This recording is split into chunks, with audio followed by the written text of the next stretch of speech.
Well, once again, I'm here at Estrella Negra with my guy Otto. The award-winning Estrella Negra for their food, drinks. Award-winning, yes. You can see them there. Look them up on YouTube. They're there, man. They're everywhere.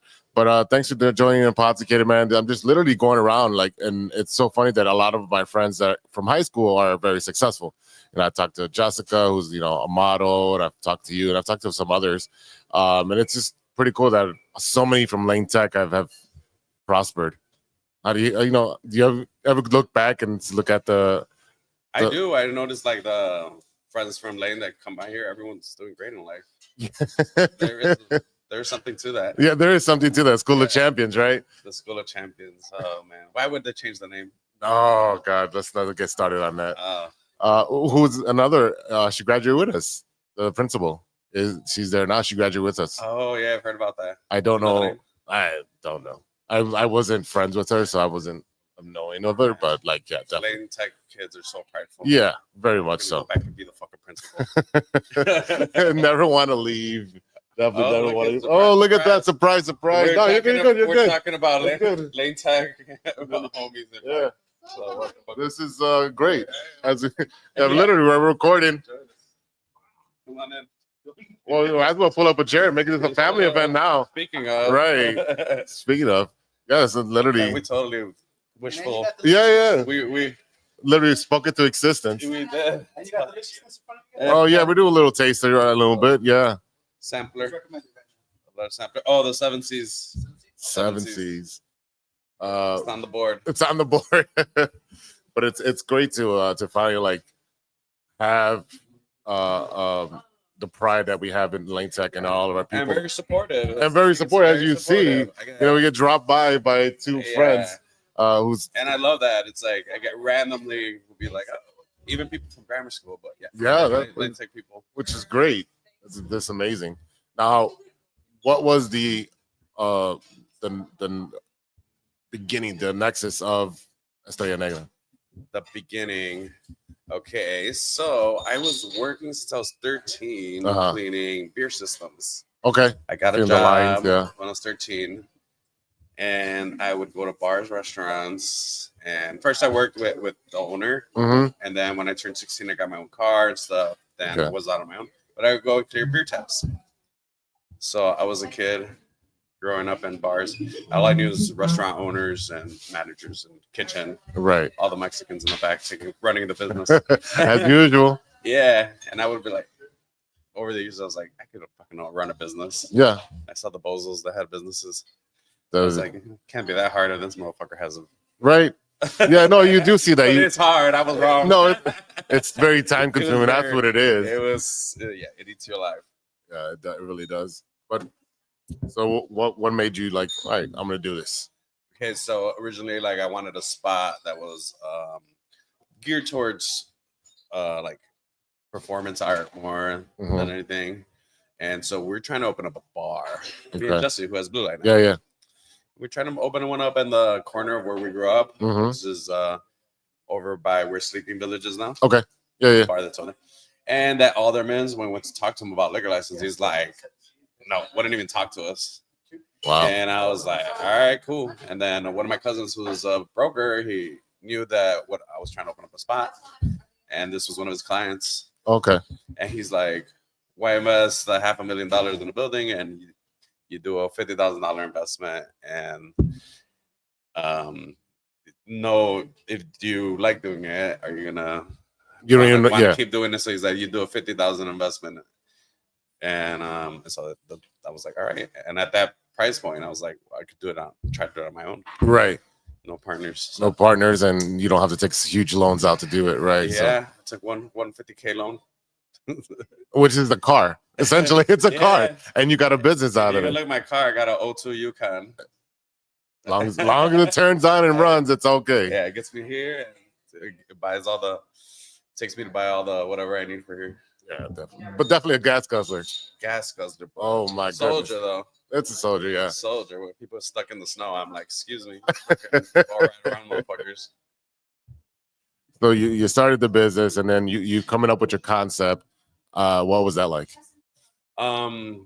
Concept wise, I never had a predetermined idea as far as like the day of the decor. During that time was my friend who was supposed to be the chef here. He had passed away. That's how the whole that thing came along. Okay. He was a close friend of ours. Died in a motorcycle accident. Rest in peace, Andy. And so at that other time, at the same time, another one of my cousins passed away. So we're just like a group of friends. We're kind of all were dealing with death at the time, right? And we'd come here and hang out. And so people were making artwork, and that stuff was like popping up. And then one of my friends had, which is now the logo, he had done like a straw on a shirt. Okay. He just made it, and that became the logo. And I was like, that's dope. And yeah, that's how the logo became. Jesus, and 16, going on 17. 16 years, yeah. Almost 17. Wow. Actually, the first shirt you got, the first black shirt with the kind of calavera. I have it at home. It doesn't fit anymore because I'm a lot larger than I used 16 years ago. I have a friend who came yesterday and she made a pillow of our first shirt that was Stank Star shirt. Okay. Saying the band. Yeah, the band, yeah. And so she made a pillow. I should have brought that today. That good. And so yeah, and it's close. It doesn't fit no more. So I'm collecting my old shirts, and she's supposed to make me a giant quilt. Oh, amazing! So, that's gonna look amazing. I've been collecting, trying to get the ones that I don't have anymore, to try to get all 16. that should be part of your marketing. Like the Infinity Stone. I'm missing this shirt. Yeah. Free meal today if you bring it. If you bring that color shirt, the year shirt, I'm missing several. I realized. A lot of my hoodies are gone because when people have hung out at my house, it's cold. Yeah. I borrow a hoodie. Yeah, and then you're never gonna see it. That I have Infinity Stank Star or Estrella Negra. Infinity Estrella Negra hoodies. No. And so I'm like, man, I see people. Oh, I don't have that color anymore. What the fuck happened to it? So I try to get 2 of each when I get them now. Okay. Is our new one? Yeah, is that a new one? No, that's all right. Plug it, man. That's what it's for. This one is actually Ruben. He opened up a tattoo shop down the street. No way. On Armitage, right over here by Western Armitage. Oh, man, I got to stop in. And, I need some new ink. He designed that for us. Okay. Pretty dope. He works out in Color. Oh, no, he used to work at Color Theory Tattoo. Okay. Which is my boy Beto, who designed the original logo. Okay. So they work together. Collaborated.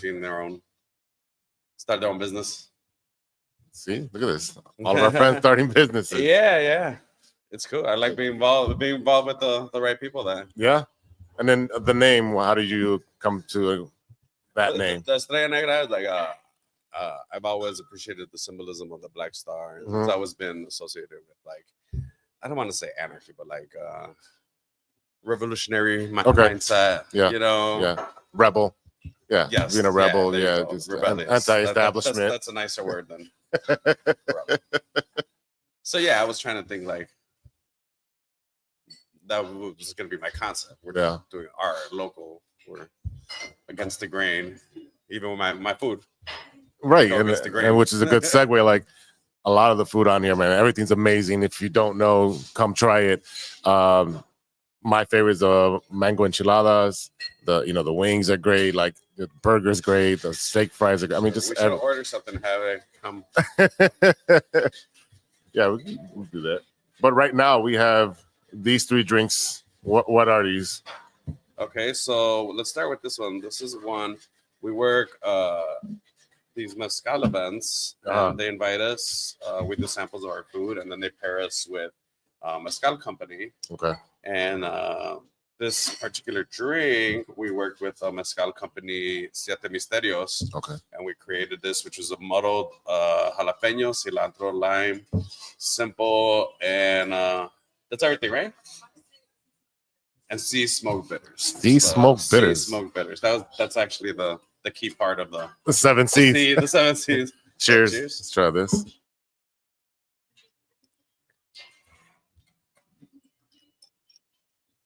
Smooth. Smoky. Spicy. Sweet. Everything. It's like it's like 7 things happening in your mouth. Yeah. You literally have to stop and process and then think about it. But then the cilantro, the hint of cilantro really gives it a different taste. But yeah, it's Max. Mm-hmm.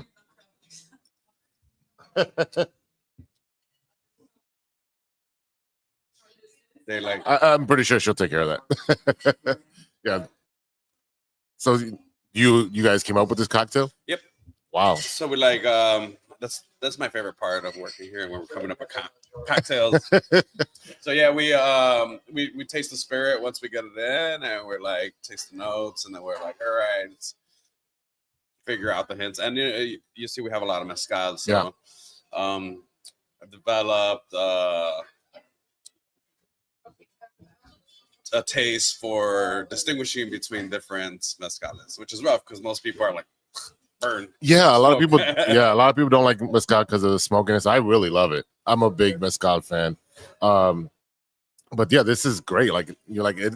It's appropriate name the Seven Seas because there is a lot going on, but it's also smooth and delicious. So it's not like something you're like, oh my god, it burns. Breakfast. Oh yeah, this is my breakfast. Those delish. Let's So put this then- over here. Then you always want to cleanse your palate between. Actually, can we get a soda water? Yeah. Soda water is the best way to cleanse Right, because your it's palate. just gonna spread it.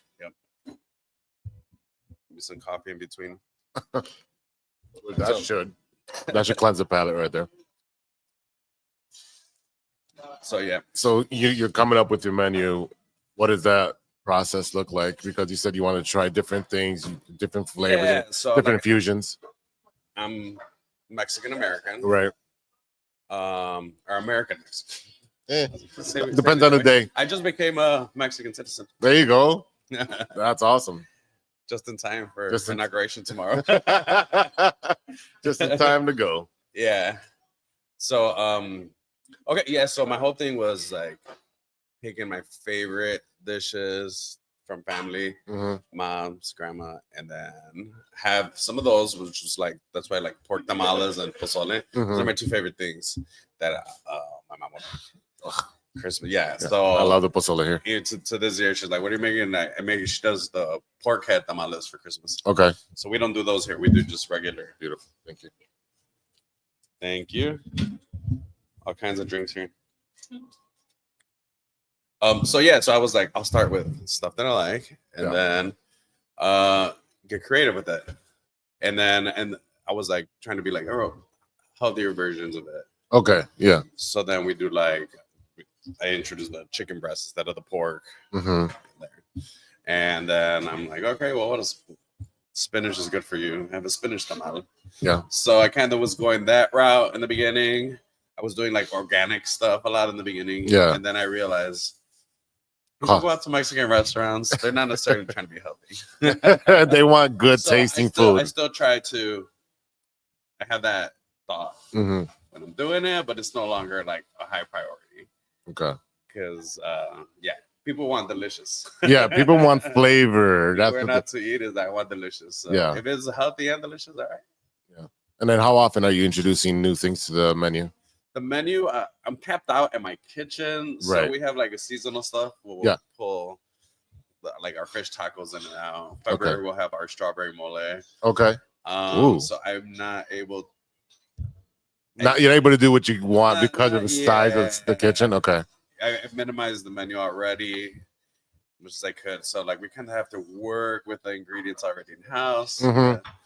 But yeah, so February strawberry mole. March fish tacos. Okay. The coconut crust fish tacos. Oh, because of Lent. People want it. People eat fish. Yeah. People are like, you over the years you learn people's habits, and then the POS system helps you read trends. Which week the trends and all that. Okay. So analytics is real. Oh yeah. Although post COVID, like pretty much all my numbers I collected for fucking 12 years went out the window because people's habits completely changed. So so it was no longer like, oh, every day Sunday Martin Luther King it's Monday, let's see what people do, because sometimes when there's a holiday on Monday it's slammed on Sundays, for example, right? So there's those kind of things like, oh, it's air water show Sunday, it's gonna be that, right? Yeah, like those kind of things. And but yeah, post pandemic, like people's habits have changed, and that's been making shit difficult. I think a lot of restaurants had to pivot because they were doing nothing but takeout at that point, right? Yep. So that you got takeout, and then once the pandemic finished or whatever, you said people's habits changed. They just continue to order out. People continue to order out, and people learn to cook at home. Oh yeah, people learn to cook at home. People learn to be home. Yeah. So it's been really challenging. Oh, I love being at home. I love the pandemic. I was like, I'm at home. I'm cool, man. Like, I'm fine. Yeah, but it's changed people's train of thought. Yeah. Their spending habits. Everything got more expensive. Oh, but now it's like you figured out you don't have an issue staying home anymore. Mm-hmm. You don't feel forced like I have to go out. Yeah, and also when you're younger, you're like, I want to go out. Well, I want new to generation of kids are not going out. No, they're not. We're the last of the party animals. we fucked that up. We definitely. Yeah, now they're there for that. Well, now we'll see now what they're gonna do without TikTok now. So. Oh yeah, I mean, mine still works. I don't know how. VPN or something. I know I'm not using one, but I pulled it up this morning. I'm like, hey, it still works. I was never heavy into it, so I just literally post content on there. I'm not. I would for just content. Right. I don't look search through everything. But let's try the next cocktail. What is it? Yeah. What do we got here? Okay, so the next one's alacran. So alacran. This one I came up with when I came back from a trip from Durango, which I could tell you a fun story about Durango. Yeah. So this was the first time I went on a mezcal trip. Yeah.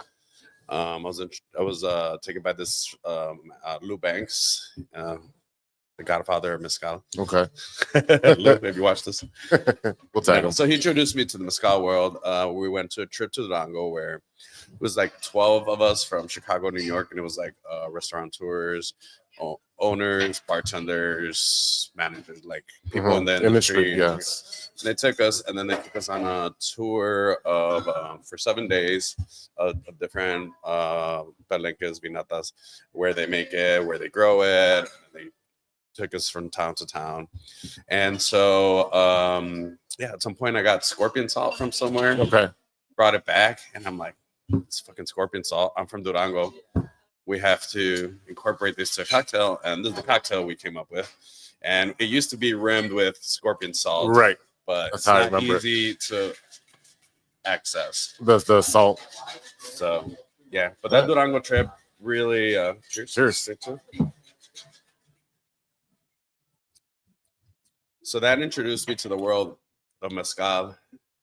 And I almost died on that trip, so that was fun. What? my first time with an AK to my face. What? How does that happen? Yeah. So on the 7th day of this mezcal trip, I would decide to stay and visit my grandma. Yeah. I'm like, I'm in Durango already. Haven't seen her in years. Mm-hmm. And so we go, and one of the mezcal company owners, he's like, hey, you could crash at my house. We'll hang out. I'll show you how I operate the business in the day. Yeah. You hang out here, take you to the bus in the morning. Mm-hmm. So he's like, all right, cool. He's like, what do you want? We're hanging out all day. He's like, you want to go out tonight? I'm like, yeah. He's like, let's go to a strip club. I'm like, okay, if that's what you want to do. I mean, right. I'm fine with it. So we go. We're hanging out. This is after him showing me all day beers. Like he saw that I would do craft beers. Mm-hmm. So he was like showing me like my friend has this beer and that. So I'm drinking all day, trying all this hidden mezcal he has. Oh, this one we've been aging and so experimental. So we're drinking. All day, and then we're going to a fucking strip club. And so we go. We're partying. Yep. We're like, ooh, we're like, all right. And after a while, I'm like, man, I'm kind of like, I gotta catch this bus at 8 a.m. I'm feeling twisted. might not make it. And then he disappeared for a while, and I'm like, oh man, like we're going out. I went and I talked to security. I'm like, hey man, like I need to find my friend. We gotta go. I got a flight to catch in the morning. And because the girls were like, no, don't go. Yeah, of course. They want their money. Yeah, they want their fucking money. Yeah, they don't want me. They want their fucking money. So, so we're like, all right, cool. We're partying and finally got to him. I'm like, hey, we gotta go. It's late. This is like probably like 4 a.m. or something. Mm-hmm. So we go. We had a great time though, and we're driving, and at some point, this white pickup truck just pulls up next to us. Guys jump out with freaking big ass AKs, one on each side. They're wearing camo. I just finished watching Narcos Mexico. Oh God! So I know what that scene looks like, and I'm like, and like, I don't know what's going on. And I really, in my mind, I was like, damn, my parents were right. It is too dangerous because they're like, don't go to the. It's too dangerous. And I was like, okay. They're like, ¿qué se dedican? He's like, al mezcal. And I'm like, yo vengo buscando mezcal. And then so dude's like, I'm freaking out. Right. I'm like, I could actually die. I had that like, I could die right now. Yeah. And I was like, it's not the worst way to go. I got gunned down in Mexico. Like, it tracks. It tracks. He was in Durango. It tracks. I guess I was not ready to go though, so I was scared. And then so he's like, "Alex extranjero, don't do this." All right, cool. Give me your ID. And I'm like, I busted out a Chicago ID. Not my passport, nothing. My shit. Yeah. And they're like, "What are you doing here? I'm looking for mezcal." I had a suitcase full of mezcal in this truck because I already had like ready to go bag in there. And so that they saved you. They saw it, and then they told me, go stand over there. And I was like, okay, oh, bye. I'm like, can you call me an Uber? Keep the mezcal. Right. And so that was a reality check for me because I've traveled different places in the world, and I'm always like, be careful. Like, I'm very aware when I travel, but I felt safe after being there for a week and doing what the fuck. You let your guard down, and let my guard down. I never even thought that would. I'm like, this is where my family's from. I didn't even think I would face. You feel, you feel at home. You didn't feel like you're. I didn't feel ever and like that I was in danger. But I realized what happened. We walked in there. At that time, I had my long hair, and we walked in there. We're balling. We're buying shit. We get someone makes a phone call or text. I'm sure they're like, these guys, I don't know who they are. They're dropping $1. Right. It's fucking Tuesday afternoon. It's 5 a.m. Yeah. So I'm sure they're like, check up on them. Right. Maybe they thought we're trying to move into. I don't know, but. So yeah, that was and that's how we created this. Well, great that these drinks have stories behind them. It makes them more interesting, especially. Yeah, so that's what that was my Durango trip. And then after that, I got really into mezcal because I learned about how it grows, the different waters, the copper versus clay, and all the different techniques, and how much it changes it, the purity of it. A lot of people are like, "Oh, I like tequila." I'm like, tequila only has to be 51% blue agave, and they call it tequila. And then they put all the additives on it, right? Yeah. And mezcal has to be 100%. And then there's like so many variants, some different plants, to where tequila has to be the blue agave. You know what I mean? So I'm like, people are snoozing on mezcal. Okay. So many variants, or just can't say just mezcal because mezcal does the same thing with regions. This is agave spirits, is what you want to call it. Because I love it. Like we just started carrying what's called bacanora, which is mezcal, but from Sonora, but they can't call it mezcal. Okay. And that's a segue into the next cocktail when we don't have to do it now. We'll hold on for a bit, but yeah, that was Durango. So talk to me about the art that you've had over the years here. It's always evolving, all different types of art. Like behind you have some Star Wars. And Snowy, he's from New Hope Tattoo. I was gonna say Color Blue because they're so that's Beto's one of his shops. Okay. Beto and Jimmy the brothers. That is Salvador Vega. Okay. He's known in the graffiti world as having introduced that neon color style within the graffiti. Okay. Old school guy, super awesome. And then this is Jimmy Munoz, one of the brothers from Texas. So yeah, some new school stuff. And then Victor Montañez is the featured artist, which right? Is the majority of stuff here. His stuff has been here since the beginning. So I met him at one of my band shows. Okay. And when they used to do the monument shows, so they invited us to play. We played. He was doing art out there in the park, and I was like, "Hey man, that's rad! I'm opening a restaurant." Blah blah blah. Like artwork, and he's like, "I know who you are. I've heard about you." That's why I'm here. I'm like, oh, okay, shit. And so yeah, he's like, he goes, people think that your logo is my artwork because he has that. Oh yeah. That Mexican art, like, so yeah, so that after that we met. I'm like, do you have a business card? And he gives me a giant poster of Emiliano Zapata and Pancho Villa smoking a fucking blunt, and I was like, that was a print that was up here. It was up here for a while. We had the original. That was the original one we had up here. He never sold it because he sold a lot of the prints, and he's like, I'm gonna hang on to that until the price is right. But anyways, yeah, there was another one that it was a 4-piece that was up there. It was like green, like rainforest, and it was like falling into, and it had like skulls, and it was but yeah, no, we try to change it up, seasonal. Yeah, we have some major pieces that stay up, but Victor Montañez is the featured artist, and we'll have some rotating stuff out when it's a local. We'd like to help out any local people if they're like, hey, can I hang up a piece? Blah blah. Yeah, and I love the excitement people get when they sell it. Like they're like, I'm gonna go make another one. I'm like, great. That's exactly what we want. To motivate people to create. Yeah, definitely. We got cleanse the palate here. How's the food there, guys? Great. Oh, bandera shot. Maybe we should have done a bandera shot. Should we file one in? We can call one in. Yeah. Can we get some banderas to do? Well, that's what we'll close the podcast with the bandera shot. No, the breakfast burger. Oh, we'll do the burger. All right. Put some food on there. All right. Can you put us in the breakfast concha burger and tell them it's gonna be on TV, so make it pretty.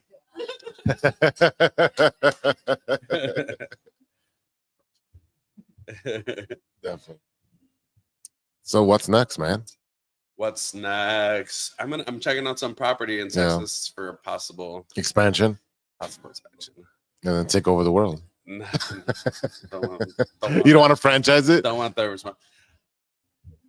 I would have to set up a model franchising. I'm not against it. Right. But when you see franchise shit, it loses its charm. It does. It does. It's very generic. Part of what people love about Estrella Negra is the charm we have behind it. Like, you feel at home here. Also, I mean, if you want this type of food, you go to that type of place. And like Estrella is known for the fusion of different types of regions of food and different influences. Like we talk about the menu, like the tamales are great, the empanadas are great. Like depending on what mood you're in, that's what you're gonna get. The pozole is a staple for everybody. As you see, people are having the pozole. I mean, and the vegan pozole, and the vegan pozole is even it's fire too. Yeah, people buy that by the gallon. Yeah. That is amazing. Because vegans only have so many options to order in restaurants. So and it's good. Of course, I eat it all the time, and I'm not vegan. It's solid, so I roll with it. There you go, man. You want to do this one? Yeah, the burger will take a while. Yeah, burger will take a little bit. So this is a newer cocktail, not on the menu. We're working on this one, which is what from Sonora. I remember I told you that La Canora is from Sonora, and they call it their own thing. So you start to see though how region-wise the mezcal starts changing. So this is one infused with prickly pear, and we just started carrying this. So I'm trying to get different regions from the map. Most people carry just like a basic espadín from Oaxaca, and that's the only mezcal. So we got Durango now in Sonora and Oaxaca. I'm trying to put it all over the board. So cheers. Cheers.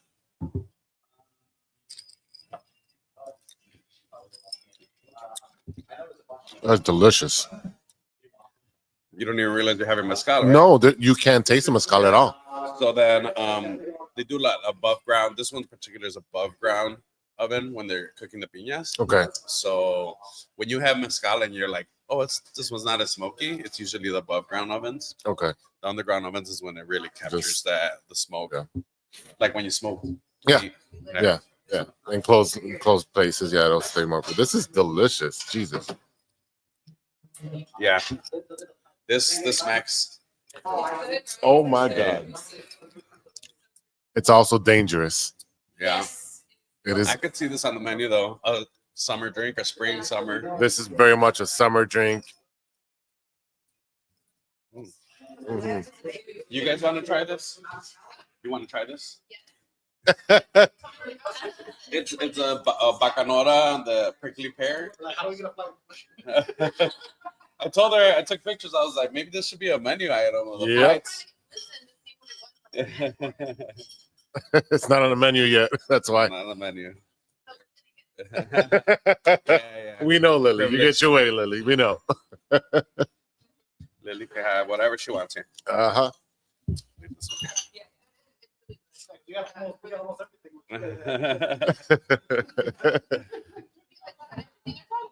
All right. Well, let's see. You know, they know what's good.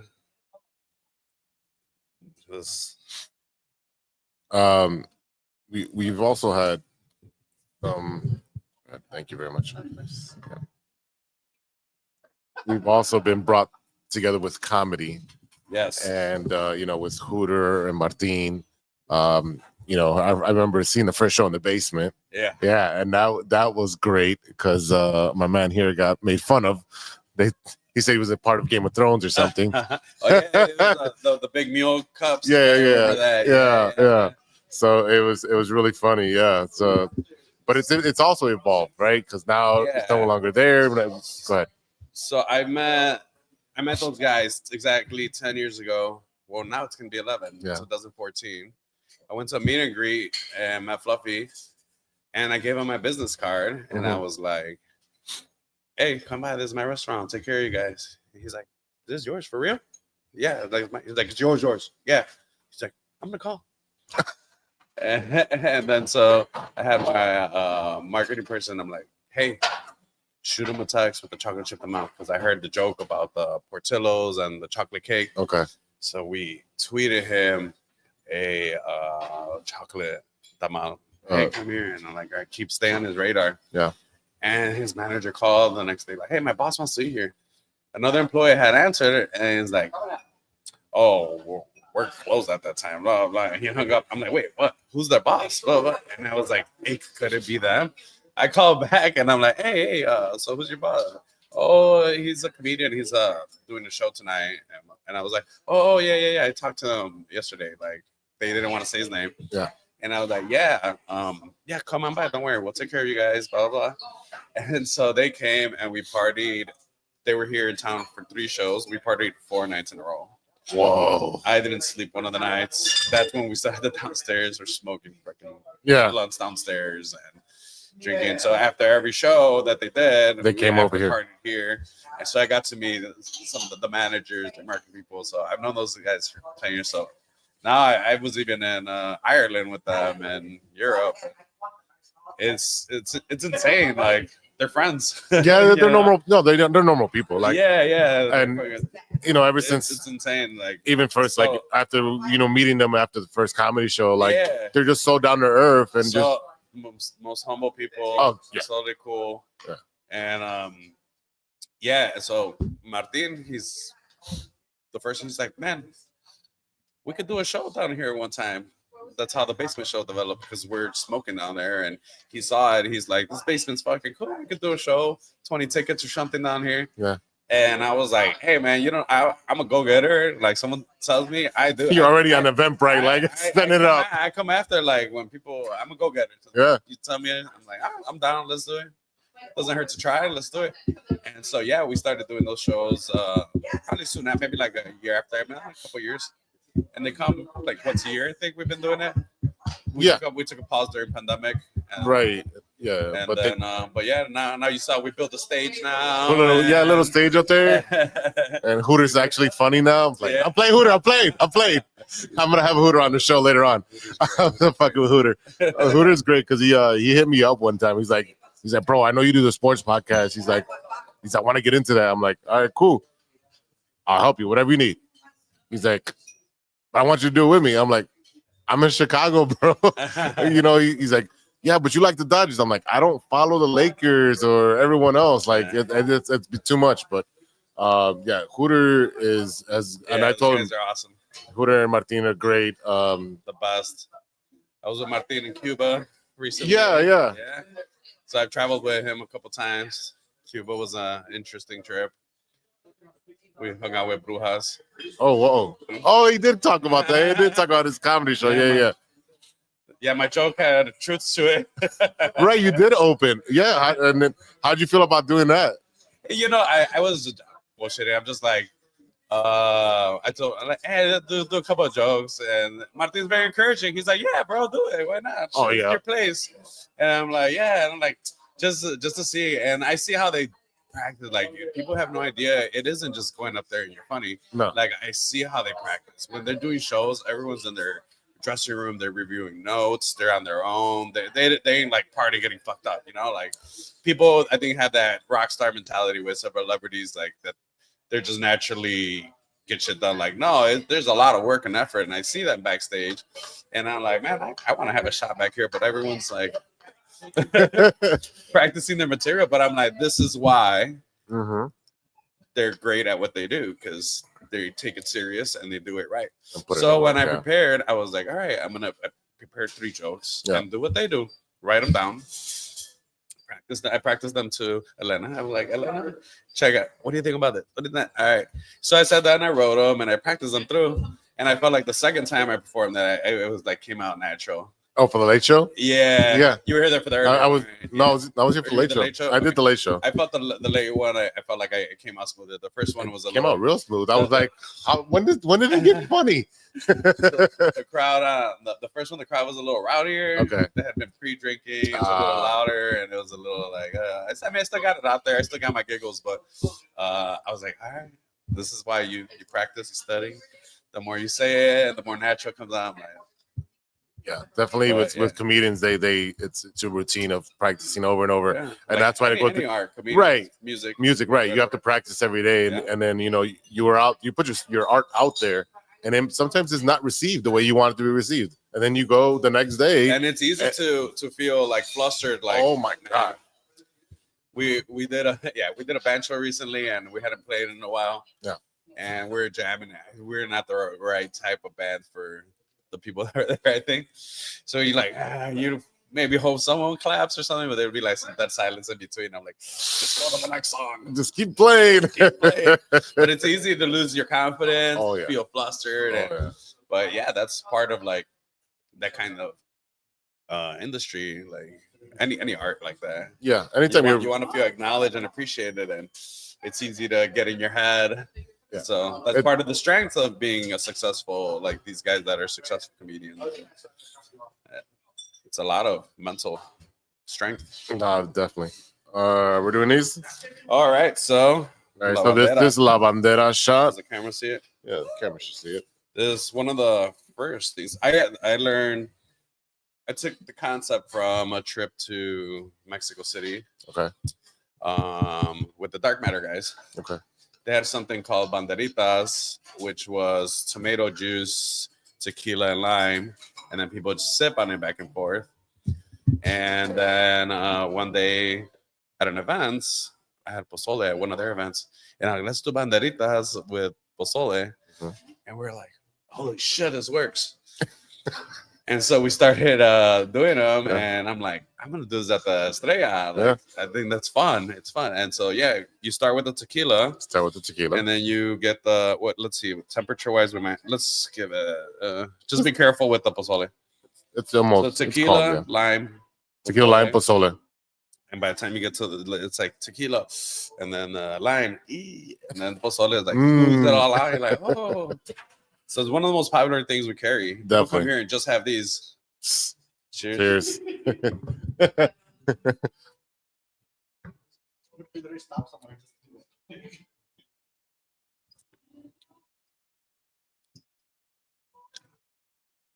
a little hot. Be careful. Yeah, it's like you had nothing.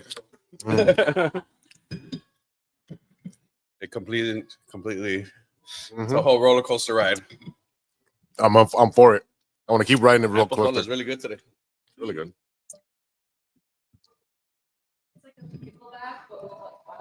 Yeah. The Mexican version of it. Of a pickleback, yeah. Oh, look at that. Oh. We got a chocolate one. That's a bonus. Want to try Hey. Breakfast one. Inside. Yep.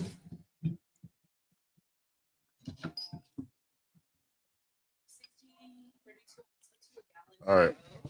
What's the inspiration for the Concha burger? Concha burger. When I was in Kentucky one time, and they had a Krispy Kreme burger, and the entire part. It was the Kentucky. What's it called? Not the Derby. What's the other big festival they have? I saw Boyz II Men there, and that was so cool. This was my first time seeing Boyz II Men. Kentucky, they do the fair, the Kentucky Fair. Oh, okay. The fair, yeah. State Fair. The State Fair, yeah. So they had a Krispy Kreme burger. Yeah. And I'm telling you, that line was blocks long. And I was like, what? And I wanted to taste it, but I was like, I'm not waiting in that line. Right. So I was like, Concha's a sweet bread. Yeah. So I was like, let me try that. So that's how when I started doing the Concha burger was inspired off of that Krispy Kreme burger I saw at the State Which Fair. McDonald's now carry Krispy Kreme, and then Burger King's making a Krispy Kreme burger. They should do a Krispy Kreme burger. Right. You're already there. Man, they need to hire me. All right, what's in it? So this one has it's grilled onions, jalapenos, bacon, Yep, cheddar cheese, and the breakfast one has 2 over easy eggs on top. Woo. You don't care about touching. Ah, man, we're family. So wow, that is sexy. And we got the best part is you get a surprise with which concha you're gonna get. Oh, okay. We get chocolate, vanilla, or strawberry. Usually, whatever is available. Yeah. You can request, but we don't always have. Right, you're not gonna get your strawberry concha all the time. Elena, did you turn on conchas on there? There's 2 more. Okay. Look at that. That is sexy. I'm gonna slide in here just so it doesn't fall out. All right.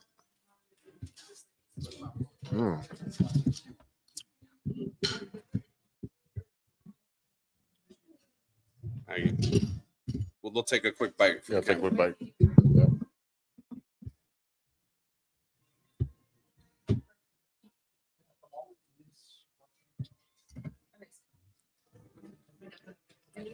I'm messy.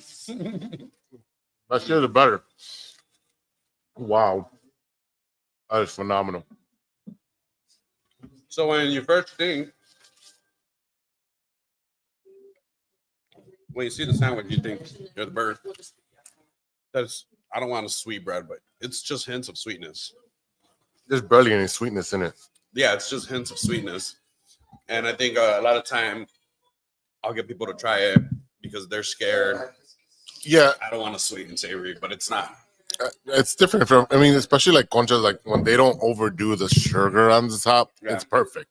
Dip in your coffee or just whatever. When they overdo that sugar all the way on top, I'm like, what's the point then? What's the point? Yeah, we get our conchas from a local bakery, Diversey and Costner over there. Okay. And so I pick them up fresh there in the morning. Twice a week. Oh, twice a week. Okay. Because conchas, it's tough. We were out. I just picked them up right now. Okay. But that's the only way is having fresh. So I just get a few at a time. So we run out of it all the time. Yeah. I'm like, but you rather have a fresh. And it runs out. It runs out. You 86 and whatever. And they make them every day there. Right. So exactly, you're getting quality. So quality. Definitely, guys, try this burger out. Come here, try the drinks, the shots, the food, everything, the ambiance. Like it's just nonstop. But Victor's back there still. Looks like a keeper elf back there. They got the poblano burger. Yeah, definitely. Yeah, that's another good one. But this has been fun, man. We'll do this again. And when Hooter comes in town. Yeah. Some sports talk. Oh, me and Hooter are gonna get into it, especially. But the thing is that I'm a Dodger fan as well, besides being a White Sox fan and all the Cubs fans. I grew up watching Fernando Venezuela, and then Earl Hershiser. Okay. I grew up a 49er fan, so I get it. Yeah. We like better teams when we were kids. Yeah. We should have stuck to it. We should have stuck to it instead of the Chicago losing teams. But Oh God. Let's not ruin our breakfast. Exactly. With Chicago sports talk. All right, we're gonna finish this burger. Thank you, Otto, for being InPodSicated with me. Man, it's been awesome, man. Thank you, brother. Good seeing you, bud.